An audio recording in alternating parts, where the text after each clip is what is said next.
merekalah yang telah memberikan tempat dan menolong kaum mukminin. An yuqbal min mahsinihim wa yatajawaz an sayyi'atihim. Perhatikan Ansar dan berilah kebaikan pada Ansar dan terima kebaikan mereka dan maafkan kesalahan mereka. Ini wasiat dari Umar bin Khattab untuk khalifah setelahnya untuk memperhatikan Muhajirin dan Ansar. Karena Muhajirin dan Ansar adalah dua golongan yang Allah puji dalam Quran dan Rasulullah puji dalam hadis-hadis yang sahih. Dua golongan ini adalah golongan-golongan yang betul-betul memiliki keistimewaan. Bahkan bisa dikatakan intinya sahabat. Intinya sahabat. Intinya generasi pertama. Maka diwasiatkan bagi khalifah setelahnya untuk memperhatikan Muhajirin dan Ansar. Wa usihi bi ahli al-amsar, dan aku wasiatkan untuk memperhatikan seluruh penduduk negeri-negeri. Perhatikan mereka dan berilah kebaikan untuk mereka. Fa innahum rid'ul Islam, karena mereka adalah benteng Islam. Muslimin yang ada di negeri-negeri itu semua benteng kaum muslimin. Wajubatul amwal, bahkan mereka adalah sumber hartanya Islam. Waghidul adu, dan mereka adalah sesuatu yang membuat takut musuh. Yani kaum muslimin yang banyak yang muncul yang berada di negeri-negeri itu semua sesuatu yang ditakuti oleh kufar. Wa alla ya'khudh minhum illa fadlahum, jangan mengambil dari mereka kecuali kelebihan mereka. An ridhahum, dengan keridhaan mereka. Nah, ini kalau orang itu pas-pasan jangan diambil. Dan tahunya kalau mereka itu pas-pasan atau lebih adalah dengan nisab. Ini diperintahkan untuk adil dalam mengambil zakat. Ambillah dari kelebihan mereka. Kalau sudah sampai nisab dan lebih, itulah fadlahum, sehingga tidak menzalimi mereka. Tapi kalau pajak dengan paksa, barang siapa yang tidak bayar maka akan dihukum dalam keadaan orang kurang ataupun pas-pasan, semuanya harus. Ini adalah kezaliman. Maka beliau mewasiatkan kepada khalifah setelah, jangan mengambil kecuali kelebihan mereka dengan keridhaan mereka. Meminta bantuan mereka, meminta dukungan mereka, semuanya dengan keridhaan mereka. Wa usihi bil a'rab khairan, dan aku wasiatkan pula untuk memperhatikan Arab, kaum Badui. Badui ini orang-orang Arab yang masih ada di tengah-tengah padang pasir yang hidup nomaden, yang mereka ini terkenal bahasa Arabnya. Kenapa? Karena mereka tidak bergaul dengan orang asing sama sekali, sehingga bahasa Arabnya masih murni. Fa innahum aslul Arab, kata Umar, perhatikan mereka, karena mereka adalah intinya Arab. Wa maddatul Islam, mereka adalah perbendaharaan Islam. An ya'khudh min hawashi amwalihim wa an turad 'ala fuqara'ihim, ambillah dari mereka ternak mereka dan kembalikan kepada orang miskin mereka. Ya, ini zakat juga.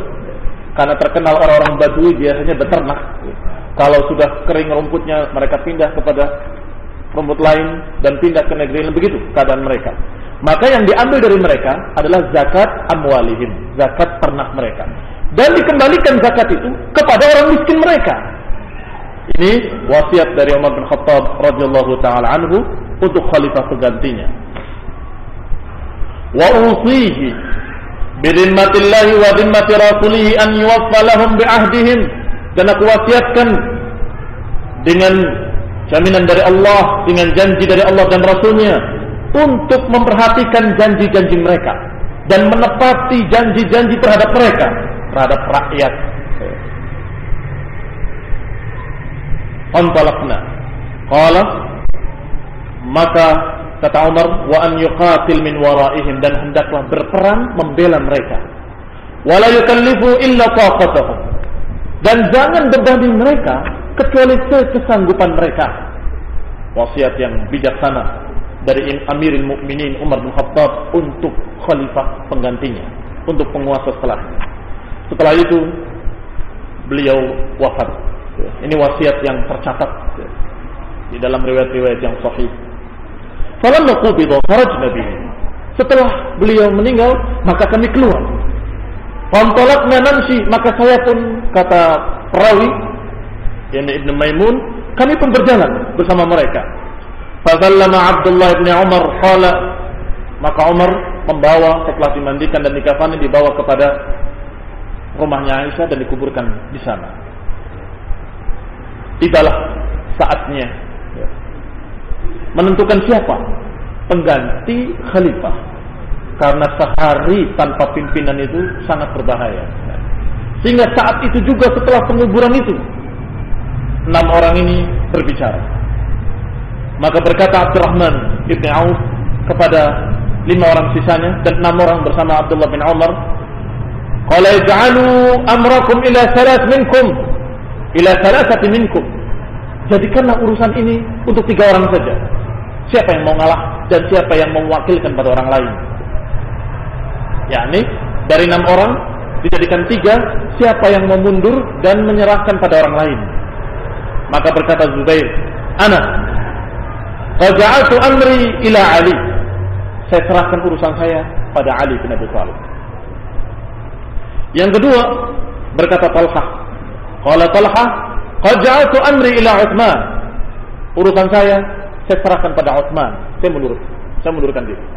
Berarti Zubair mengundurkan diri dan menyerahkannya pada Ali, sedangkan Talhah mengundurkan diri dan menyerahkannya kepada Utsman. Berkata Sa'ad ibn Abi Waqqas, qad ja'altu amri ila Abdurrahman bin Auf. Urusanku saya serahkan pada Abdurrahman bin Auf. Dia juga mundur. Saya diwakilkan pada Abdurrahman bin Auf. Maka tinggal 3 sekarang. Ali bin Abi Thalib, Utsman bin Affan dan Abdurrahman bin Auf radhiyallahu taala anhum. Maka Abdurrahman berkata pada 2 orang. Abdurrahman berkata pada 2 orang, yaitu Ali dan Utsman radhiyallahu anhuma, ayyukuma tabarra'a min hadzal amr fanaj'aluhu ilayh. Siapa di antara kalian berdua yang mau mundur dan menyerahkannya kepada saudaranya? Kedua-duanya diam. Wallahu alaihi wal Islam la yanzuranna afdaluhum fi nafsihi. Demi Allah dan demi untuk kepentingan kaum muslimin, hendaklah masing-masing melihat siapa yang paling utama atas dirinya. Dikitukan oleh Abdurrahman bin Auf. Ya, ini berarti dia sudah mulai mundur. Abdurrahman bin Auf, aku mau bermusyawarah tapi aku tidak mau dipilih. Jadi tinggal kalian berdua. Silakan kalian dengan nama Allah, karena Allah dan untuk kepentingan Islam. Perhatikan, siapa di antara kalian berdua yang lebih utama dari dirinya. Kalau dirinya merasa Ali lebih utama, maka dia mundur. Kalau Ali merasa Utsman lebih utama, maka Ali mundur. Tetapi tetap wa uskita syaikhan, 2 syekh ini, 2 imam ini diam, tidak berbicara. Maka Abdurrahman bin Auf menawarkan, kalau begitu bagaimana pendapat kalian berdua? Kalau urusannya diserahkan padaku, siapa yang aku pilih di antara kalian berdua, kalian berdua harus ridha. Ternyata keduanya sepakat. Qala na'am. Keduanya berkata, iya, kami serahkan padamu saja, pilih di antara kami. Fa akhadha bi yadihi ahadihima. Maka Abdurrahman memegang tangan salah satunya dan membisikkan kepadanya, engkau wahai Ali bin Abi Thalib memiliki kerabat dekat kepada Rasulullah SAW, dan engkau merupakan sadiqin, orang yang pertama masuk Islam, dan engkau sudah tahu apa yang ada padamu dari keutamaan-keutamaan. Demi Allah, atasmu, kalau aku pilih engkau sebagai khalifah, hendaklah engkau berbuat adil.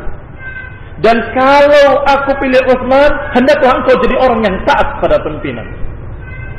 Dibaiat. La tasma'anna wa la tuti'anna. Hendaklah kamu dengar dan kamu taat. Dia siap. Kemudian dipanggil yang kedua, Utsman bin Affan. Diucapkan dengan ucapan yang sama. Demi Allah atasmu, berjanjilah, kalau aku memilih engkau sebagai khalifah, hendaklah berbuat adil. Dan aku kalau memilih Ali bin Abi Thalib, maka hendaklah engkau menjadi orang yang mendengar dan taat pada pimpinan. Dia berjanji, aku berjanji. Sudah dikasih 2 ucapan sebagai bai'ah pertama, sebagai janji. Kalau dipilih, ya hendaklah berbuat adil. Kalau tidak dipilih, hendaklah tasma' wa tuti'. Hendaklah dengar dan taat pada penguasanya. Maka setelah itu, ringkasnya, dalam riwayat Bukhari ini disebut secara ringkas. Maka setelah itu, setelah berjanji, Abdurrahman bin Auf berkata, irfa' yadaka ya Utsman. Angkat tanganmu wahai Utsman. kemudian dibaiat oleh Abdurrahman bin Auf, dan kemudian seluruh para sahabat membaiatnya. Baru kemudian kaum muslimin, khususnya para pimpinan-pimpinan tentara, karena di ujung-ujung perbatasan itu banyak tentara kaum muslimin. Ketika Umar wafat, yang dipanggil adalah pimpinan tentaranya saja. Maka mereka itu ikut berbaiat juga. Sedangkan secara detailnya, kita lihat secara ringkas, adapun riwayat lain diriwayatkan secara detail bahwa Abdurrahman bin Auf tidak langsung saat itu membaiat Utsman. Beliau sempat berkeliling. Ketika keluar dari majelis itu, dalam keadaan sudah terpilih dua alternatif, beliau keluar dan kaum muslimin semua tahu bahwa urusannya ada di tangan Abdurrahman bin Auf. Maka seluruhnya mengiringi Abdurrahman bin Auf. Orang-orang yang hadir semuanya bertanya-tanya kepada Abdurrahman. Abdurrahman belum menjawab sama sekali. Dan beliau masuk ke rumah salah seorang dari sahabat, yaitu Miswar ibn Makhramah. Tengah malam diketok rumahnya. Miswar ibn Makhramah dalam keadaan tidur, terkejut dengan ketukan pintu di tengah malam. Setelah dibuka adalah Abdurrahman bin Auf. Kata Abdurrahman, "Araka na'iman? Aku lihat kau sedang tidur." "Iya." "Demi Allah," kata Abdurrahman, "demi Allah, aku enggak sempat tidur selama 3 hari ini." Karena merasa bertanggung jawab, sehingga dia terus bertanya-tanya kepada tokoh-tokoh sahabat. Maka ketika masuk ke rumahnya Miswar ibn Makhramah, mengatakan, "Ya Miswar, panggil Zubair." Jadi yang tadi mengundurkan diri semuanya dipanggil satu persatu. Panggil Zubair, ditanya, "Bagaimana pendapatmu tentang Ali dan Utsman?" Setelah itu dipanggil Talhah, ditanyakan, "Bagaimana pendapatmu tentang Ali dan Utsman?" Dipanggil pula setelah itu Sa'ad, ditanya, "Bagaimana pendapatmu tentang Ali dan Utsman?" Dan ditanya beberapa tokoh kaum muslimin sampai subuh tidak tidur sama sekali. Maka ketika subuh, dia sudah mendapatkan kecenderungan dari masukan-masukan tokoh-tokoh sahabat tadi. Begitu selesai salat subuh, beliau berdiri dengan memanggil Ali dan Utsman bersamanya, dan kemudian mengatakan kepada keduanya seperti perkataan tadi, "Kalau aku memilih, engkau hendaklah berbuat adil. Kalau engkau memilih saudaramu, maka hendaklah engkau taat dan mendengar." Setelah mereka berjanji, maka diangkatlah tangan Utsman ibn Affan dan kemudian dibaiatlah beliau. Dibaiatlah Utsman ibn Affan di depan kaum muslimin jamaah salat subuh ketika itu. Tentunya di saf pertama dan saf kedua dan semua yang di sekitar situ adalah kibar para sahabat dari kalangan muhajirin dan ansar. Setelah para 6 orang tadi yang dijuluki dengan ahlu syura, kemudian para muhajirin, para ansar. Setelah itu pimpinan-pimpinan tentara berbaiat. Setelah itu baru kaum muslimin umumnya berbaiat kepada Utsman ibn Affan. Sehingga jelas sekali bahwa Utsman bin Affan betul-betul diridhai oleh para sahabat dan betul-betul sah menjadi khalifah dengan baiat dari kaum muslimin. Ikhwan fillah a'azakumullah. Dan tentunya mereka mengenali Utsman dengan sifat-sifatnya yang mulia dan ketinggian-ketinggiannya. Di antaranya apa yang diriwayatkan secara khusus tentang Utsman bin Affan radhiyallahu taala anhu. Di dalam riwayat Muslim dari Aisyah radhiyallahu taala anha, bahwa ketika suatu saat Rasulullah SAW di rumahnya, muttaji'an, dalam keadaan bersandar, kasifan an fakhidaihi aw saqaihi, dalam keadaan tersingkap betisnya atau pahanya, ada syak di rawi, dan dalam riwayat lain tanpa syak disebutkan pahanya. Fasta'dana Abu Bakar, tiba-tiba Abu Bakar minta izin untuk masuk. Fa'adzina lahu wa huwa 'ala tilkal hal, maka diizinkanlah Abu Bakar masuk dalam keadaan Rasulullah tetap bertelekkan dengan tangannya dengan sakil aiman, dalam keadaan tetap seperti itu keadaannya. Pakaiannya pun masih tetap tersingkap. Sampai datang setelah itu seseorang minta izin untuk masuk, Umar bin Khattab radhiyallahu anhu. Maka Rasulullah mengatakan, izinkan dia masuk. Dalam keadaan beliau tidak berubah duduknya dan tidak memperbaiki pakaiannya. Kemudian yang ketiga, Utsman bin Affan minta izin untuk masuk. Maka Rasulullah SAW bangun, duduk dan memperbaiki pakaiannya. Maka Aisyah memerhatikan dari dalam, tanya setelah Rasulullah SAW sendiri dengan Aisyah, "Ya Rasulullah, Aku melihat engkau ketika Umar minta izin untuk masuk dalam keadaan engkau tidak bergeming, tetap dalam keadaanmu dan tetap dalam pakaian seperti itu. Ketika Abu Bakar Siddiq masuk, engkau demikian, tidak bergeming dan tidak merubah sikapmu atau dudukmu. Tiba-tiba ketika datang Utsman, engkau segera duduk dan merapikan pakaianmu. Kenapa demikian? Maka Rasulullah menjawab dengan kalimat yang diriwayatkan dalam riwayat-riwayat yang sahih, ala astahi min rajulin tastahi minhul malaikah. Tidakkah aku sepantasnya malu kepada orang yang malaikat malu kepadanya? Ini keutamaan khusus Utsman bin Affan radhiyallahu anhu. Karena ketika masuk Abu Bakar dan Umar, Rasulullah tidak berubah. Tapi ketika Utsman bin Affan, Rasulullah merubah duduknya, merapikan pakaiannya. Ini karena kelebihan yang ada pada Utsman, yaitu malaikat malu kepadanya, segan kepadanya. Ikhwan fillah a'azakumullah. Banyak fitnah-fitnah kepada Utsman bin Affan radhiyallahu taala anhu. Khususnya dari kalangan Syiah Rafidhah dan dari kalangan Khawarij, karena mereka ini adalah orang-orang yang tidak mengerti keutamaan Utsman bin Affan. Utsman bin Affan yang beliau adalah mantu Rasulullah yang sempat menikahi dua putrinya, tentunya tidak bersamaan karena tidak boleh mengumpulkan dua kakak beradik. Menikahi salah seorang putrinya sampai wafatnya, dan kemudian menikahi putrinya yang lain sampai wafatnya, yang dijuluki dengan Dunnurain, memiliki dua cahaya, atau khatan Rasulullah, mantu Rasulullah sallallahu alaihi wa ala alihi wasallam.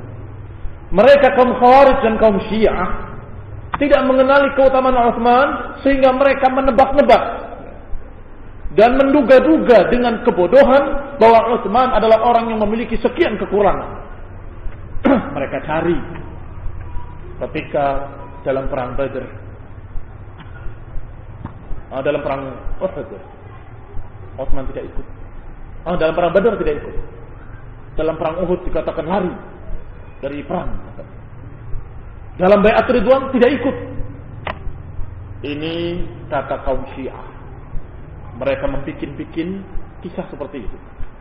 Kalau orang-orang awam yang diajak bicara, maka akan tertipu. Ketika membaca, iya, perang Badr, Utsman tidak ikut ternyata. Ketika melihat riwayat-riwayat tentang perang Uhud, iya, beliau lari. Ketika melihat Bai'at Ridwan, iya, dia tidak ikut Bai'at Ridwan. Tetapi kalau orang itu mengikuti para ulama, meminta bimbingan para ulama, dan bersimpuh duduk di hadapan para ulama, maka akan tahu jawabannya dengan jelas, tidak sepotong-sepotong. Beliau tidak ikut perang Badr karena diizinkan oleh Rasulullah SAW, karena istrinya yang merupakan anak Rasulullah sakit yang bukan sembarangan sakitnya, keras dan sampai meninggal. Kemudian yang kedua, perang Uhud itu bukan lari, tetapi seluruh kaum muslimin kacau waktu itu. Ketika tersebar berita terbunuhnya Rasulullah SAW. Ketika musyrikin sempat melempar Rasulullah SAW, dan Rasulullah sempat terjatuh dan patah giginya dan masuk dua lempengan besi ke pipi beliau, maka kaum musyrikin menyebutkan qutila Muhammad, terbunuh Muhammad sallallahu alaihi wa ala alihi wasallam. Mereka berdusta, dan kaum musyrikin mengucapkan seperti itu untuk mendongkan mental kaum muslimin. Dan sungguh kaum muslimin mendengar berita itu seperti berita petir yang menyambar mereka. Rasulullah terbunuh. Terus bagaimana kita? Ini yang terjadi, sehingga kaum muslimin sebagian kesana sebagian kemari. Ikhwan fillah a'azakumullah. Ini adalah kejadian yang bukan hanya menimpa Utsman, dan itu pun dalam surat Ali Imran disebutkan oleh Allah Subhanahu wa taala, wa'afallahu anhum, dan Allah memaafkan mereka, termasuk Utsman di dalamnya.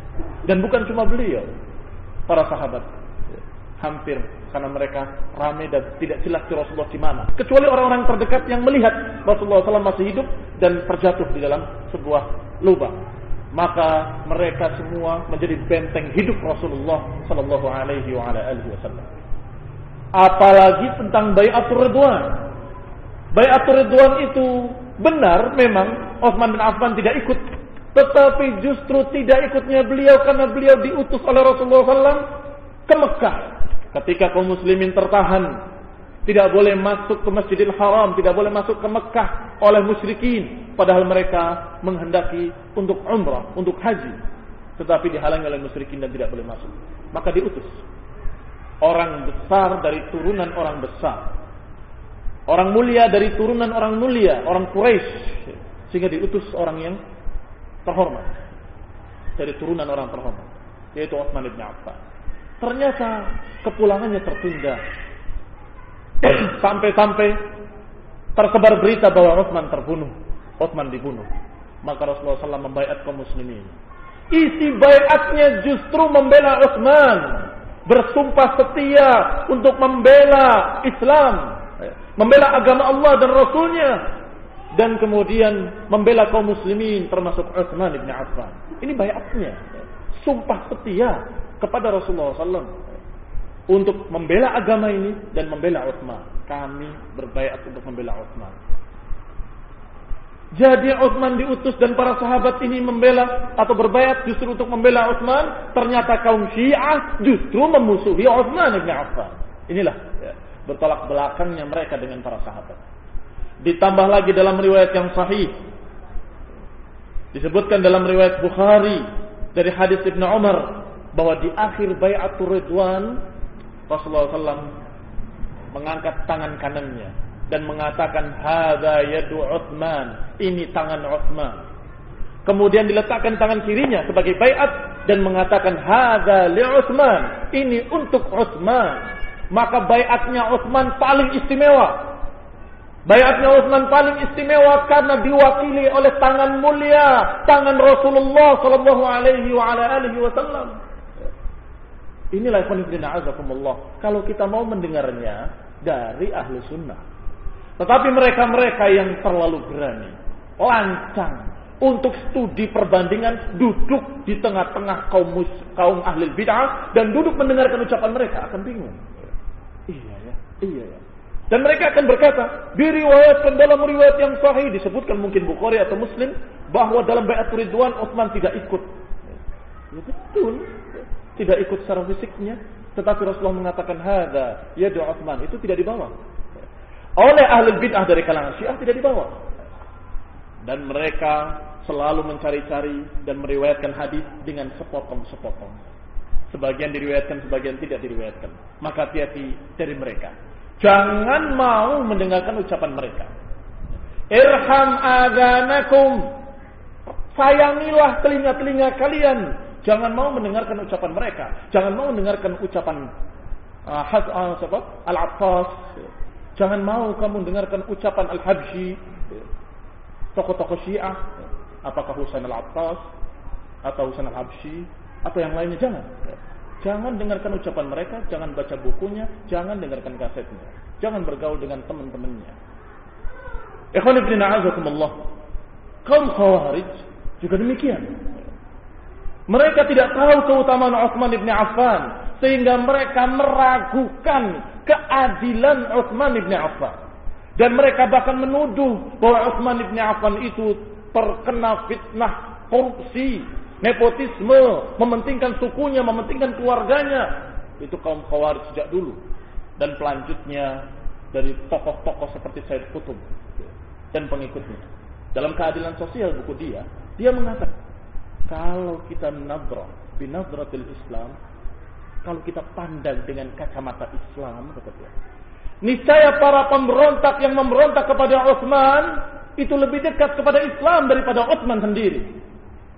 Ucapan Sayyid Qutb, ucapan yang na'udzubillah, ucapan yang berbeda dengan ucapan seluruh muhajirin dan seluruh ansar, ucapan yang berbeda dengan ashabus syura, berbeda dengan Abdurrahman bin Auf, berbeda dengan Sa'ad bin Abi Waqqas, berbeda dengan sekian para sahabat. Inna lillahi wa inna ilaihi raji'un. Dan yang lebih menyedihkan adalah kaum muslimin tertipu rame-rame dan mengatakan dengan bangga, Asy-Syahid Sayyid Qutb mengatakan bahwa Utsman bin Affan itu taksub dengan golongannya. La ilaha illallah Muhammad Rasulullah. Kalau kita bantah, kamu siapa dan siapa Sayyid Qutb? Sayyid Qutb itu adalah orang yang mati dalam memperjuangkan Islam. Saya tidak bicara mati atau tidak mati. Saya bicara dalilnya. Apakah ucapan dia begitu ada salafnya? Ada pendahulunya? Sebelum kamu, siapa yang mengatakan Utsman bin Affan demikian? Dikatakan tidak adil, lebih mementingkan kaumnya, korupsi. Mana? Siapa sebelum kamu? Adakah salaf? Para sahabat, para tabi'in? Adakah para ulama? Imam Ahmad, Imam Syafi'i? Adakah mereka mencerca Utsman bin Affan? Kalau tidak ada, man salafuka fi hada? Siapa salafmu? Salafmu adalah kaum Khawarij. Berarti kamu pelanjut kaum Khawarij. Kamu adalah mengikuti jalurnya kaum Khawarij. Ikhwan fillah a'azakumullah. Setelah Utsman dibaiat dan beliau memimpin lumayan lama, sampai 12 tahun lebih. Kemudian tentunya masa antara Rasulullah SAW dengan masa beliau sudah mulai jauh. Abu Bakar Siddiq 2 tahun, Umar bin Khattab 10 tahun sekian bulan, kemudian Utsman sampai 12 tahun. Sehingga tidak mustahil, tidak aneh kalau masa itu sudah sangat banyak manusia-manusia yang baru masuk Islam, yang baru mereka mengerti Islam, awam, enggak mengerti bagaimana keutamaan-keutamaan Utsman, tidak kenal siapa Utsman, dan tidak tahu kedudukan Utsman, dan tidak tahu hadis-hadis sahih tentang keutamaan Utsman. Mereka tidak ngerti, awam, dan ini semakin banyak. Bayangkan saja, sahabat yang jumlahnya sekian ini, Muhajirin dan Ansar, dengan negeri-negeri yang baru dibuka di zaman Umar dan di zaman Utsman, yang sampai pulau di tengah laut Siprus, sungai Laut Putih ya, namanya pulaunya Siprus atau Kubrus dalam bahasa Arab, itu sudah diduduki di zaman Utsman bin Affan, dan mereka diajak pada Islam. Maka orang-orang yang baru masuk Islam ini nggak ngerti, dan mereka menganggap penguasa yang ada itu seperti penguasa di negerinya dulu. Pandangan mereka pandangan kebodohan, sebagaimana diriwayatkan oleh Aisyah, diriwayatkan oleh Zubair bin Awam, dan diriwayatkan pula oleh para sahabat lainnya, bahwa kaum Khawarij itu rata-rata aradilin nas, manusia-manusia rendahan, manusia yang tidak tahu siapa bapaknya, anak-anaknya budak, orang-orang munafikin. Itu yang ramai protes kepada Utsman bin Affan. Datang dari Mesir dan dari Irak. Dua-duanya tempat fitnah sampai hari ini. Tempat orang-orang yang naudzubillah Syiah munculnya dari sana, kemudian Khawarij dari sana, Qadariyah juga dari sana. Kufah ini mambaul fitnah. Sehingga ketika ulama didatangi oleh seorang dari sana, langsung tanya, "Oh, dari negeri fitnah. Mimman ant? Kamu dari kelompok mana?" Langsung ditanya begitu. Yaitu Ibn Abi Rabah. Ketika beliau alim ini di Mekah dalam keadaan berbicara, menyampaikan ilmu, ada yang tanya. Sebelum bertanya ditanya, "Siapa kamu, dari mana?" Dijawab, "Dari Kufah." Min biladil fitnah, kata dia. Dari negeri fitnah. Mimman ant? Dari golongan mana kamu? Maka dia menjawab, "Saya bukan dari golongan orang yang mengingkari takdir, dan saya bukan orang yang mencaci maki sahabat, dan saya tidak termasuk golongan orang-orang yang mengkafirkan kaum muslimin." Berarti ahli sunnah. Inilah yang datang itu dari sana, dari Kufah. Berduyun-duyun datang dari Mesir dan dari Kufah untuk protes kepada Utsman bin Affan. Sedangkan para sahabat justru menjadi benteng pembelanya dan menunggu perintah dari Amirul Mukminin. "Ya Amirul Mukminin, perintahkan kami untuk memerangi mereka, maka kami akan memerangi mereka." Utsman tetap tidak mau memerintahkan untuk memerangi mereka, tetap ditahan. "Perintahkan kami, ini mereka sudah mulai berani." Sampai-sampai menahan air minum untuk khalifah. Jadi sudah dikepung rumahnya, ditahan air minum. Sampai-sampai Ummul Mukminin, salah seorang dari Ummul Mukminin, membawakan air minum. Sengaja dia yang berangkat supaya tidak ada yang berani mengganggu. Bawa air untuk Utsman. Ketika berjalan dengan untanya, mereka benar tidak berani mengganggu Ummul Mukminin, tetapi mengganggu untanya, ditarik sana, ditarik sini, diganggu untanya sehingga untanya kacau, lari ke sana kemari. Na'udzubillah, sudah kurang ajar sekali kepada Rasulullah SAW karena istrinya yang di atas unta itu, kepada Ummul Mukminin, kepada para sahabat dan kepada orang terbaik setelah Abu Bakar wa Umar. Ini